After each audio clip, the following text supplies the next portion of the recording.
Nature crafts are so much fun, but how do you store your kids' nature crafts? Don't they just die or go moldy? And is laminating the best way to store your artwork? We go into this today. I have to thank Fatima who inspired this video, so thanks Fatima for your question. I wasn't sure if I'd have enough to say in this video, but I'm very passionate about nature crafts, so it turns out I do.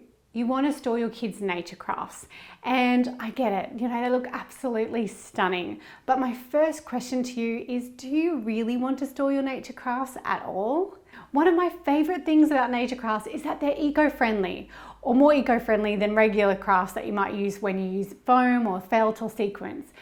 But that also means that they will have an expiry date. Most of our printable nature crafts last about a week before the leaves and flowers start to curl and die on the page.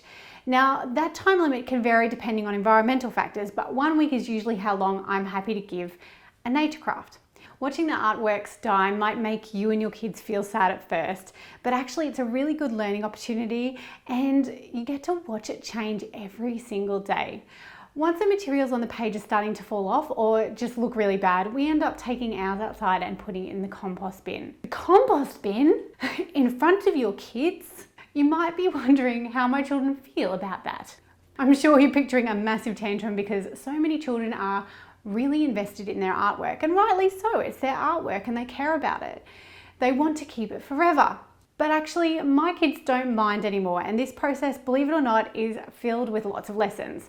So the first lesson that they learn is all about sustainability, and using sustainable products is really good for the environment, and you can discuss that with them. So the fact that leaves biodegrade quicker than any of the other craft materials that you can buy from the shops. The second is that they're learning emotional regulation and the ability to let things go. So of course, going and having to put their beautiful artworks in the compost bin can feel uncomfortable and sad, and there's going to be a whole bunch of emotions, and it's really just talking to them and saying that those emotions are completely normal, but we can't keep it because it's starting to die. And the third is that they are learning when we take from nature that we have to give it back to nature, and that's a really great lesson to learn because that's how the world works. We need to use resources and then we need to give them back and reuse those resources. If you're enjoying this video, please give it a like, and if you would like more naturecraft tips and tricks or just to get your kids outside more often, please subscribe and click the bell to be notified every time I make a new video.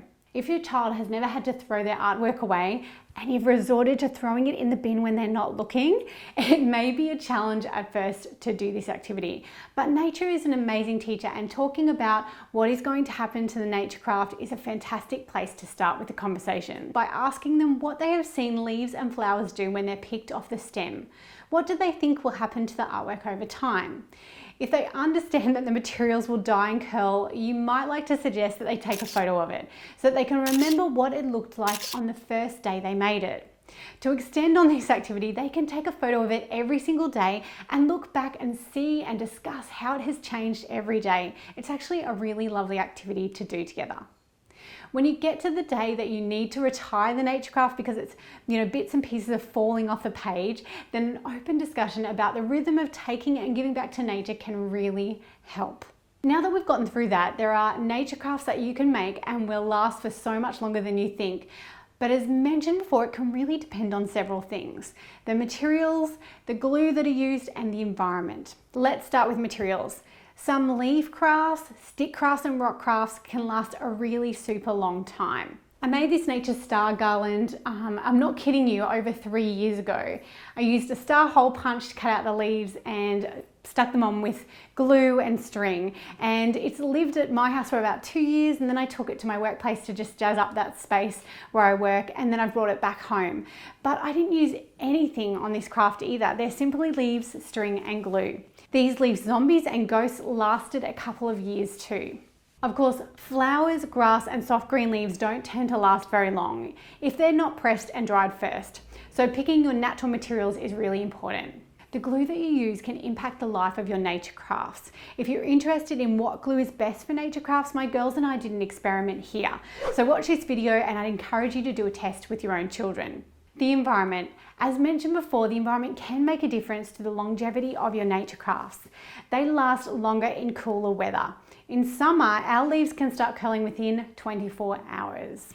Now on to my pet peeve. Now some of you might already know this, but my pet peeve is laminating nature. Now don't feel guilty if you've done that before. I am not perfect and I'm not 100% sustainable. We're all just trying to get a little better each day. But in my opinion, you do not need to laminate nature and you shouldn't. Why don't I like it? Well, it turns something biodegradable into something that's not going to biodegrade for hundreds of years. Also, another big problem is that it takes the sensory delight out of playing with nature. Now you're just playing with something encased in plastic. And how long does it take before it's thrown away into landfill anyway? There are other eco-friendly ways to preserve nature.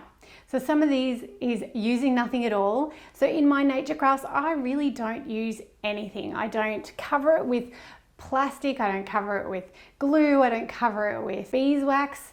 It honestly lasts so long. Of course, if it's, something that's fresh like flowers or green leaves, I know they're not going to last a long time. And we remember to love our nature crafts through the photos that we've taken of them. Beeswax is something you could use. You could buy some beeswax, melt it under a flame. You just lightly brush it over the leaves or the flowers. I'll link to some more specific instructions below. You can press them. It may be old-fashioned, but pressing your flowers and leaves makes them last a lot longer and they look so lovely. So give this a try with your kids. So how do I store my nature crafts? Well, we don't. We keep them for a day or two, but after that, they're thrown into the compost bin, becoming the soil. Then the soil's placed on our plants in our garden. It does take a little while to understand and feel comfortable with giving up your crafts. I mean, we do usually put so much work into them. But there is so much beauty in only having it for a short amount of time.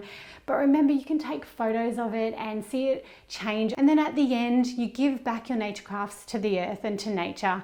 And it makes you feel so good because you know you're being eco-friendly and you know you don't have to keep all your nature crafts forever. It really is something that's so beneficial. And that's one of the reasons I love nature crafts just so much. So all the printables that you saw in this video are from my website, mothernature.com. The nature head is actually a free printable, so I'll put the link down in the description below if you'd like to download it. And the rest are from my nature arts and crafts printable pack, and I'll put that link in the description below too. Thanks so much for watching. It's time to add a pinch of adventure, a sprinkle of sunshine, and a big handful of outdoor play.